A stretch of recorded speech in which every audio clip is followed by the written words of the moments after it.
प्रयागराज कुंभ मेला क्षेत्र में आपको कई मौनी बाबा मिल जाएंगे जो कोई संकल्प उठाकर कुछ समय के लिए मौन व्रत धारण किए हुए हैं।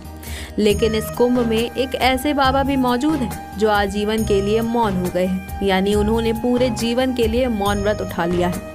इस मौनी महाराज को लोग चाय वाले बाबा के नाम से भी जानते हैं। पिछले 41 सालों से अनवरत मौन व्रत धारण किए हुए मौनी महाराज ने अन्न जल भी त्याग दिया था।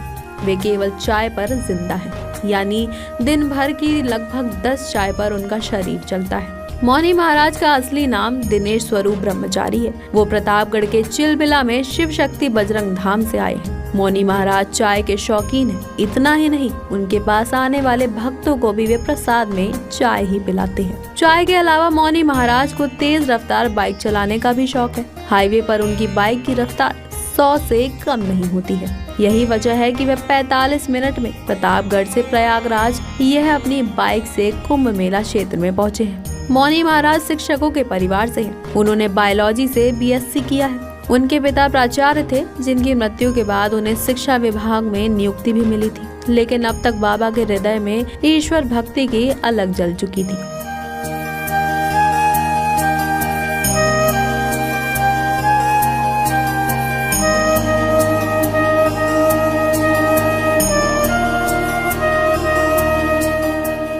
धीरे धीरे उनका सांसारिकता से मोह भंग हो गया और उन्होंने संन्यास ले लिया। बाबा के लिए धर्म और आध्यात्म सेवा के लिए है। बाबा की बड़ी खूबी ये है कि वो सिविल सर्विसेज की तैयारी करने वाले स्टूडेंट्स को भी फ्री कोचिंग देते हैं। अब आप ये सोचेंगे कि मौन रहने वाले बाबा कोचिंग कैसे देते हैं, तो वे बताते हैं कि वो व्हाट्सएप के जरिए छात्र छात्राओं को पढ़ाते हैं और उनके लिए नोट्स भी उपलब्ध कराते हैं। मौनी महाराज बताते हैं हर साल उनके 2 से 3 स्टूडेंट्स सिविल सेवाओं में चयनित जरूर होते हैं। मौनी महाराज बताते हैं कि मौन रहने से ऊर्जा का संचय होता है और उनकी ऊर्जा विश्व कल्याण के काम आती है। मौनी महाराज ने एक ग्रंथ भी लिखा है जिसका नाम धर्म कर्म मर्म सागर है। ग्रंथ में जन्म से मृत्यु तक, सोने से जागने तक प्रत्येक कार्य के शास्त्र सम्मत नियम है। मौनी महाराज की पुस्तक प्रकाशित होने के लिए गई है, जो फरवरी तक प्रकाशित हो जाएगी।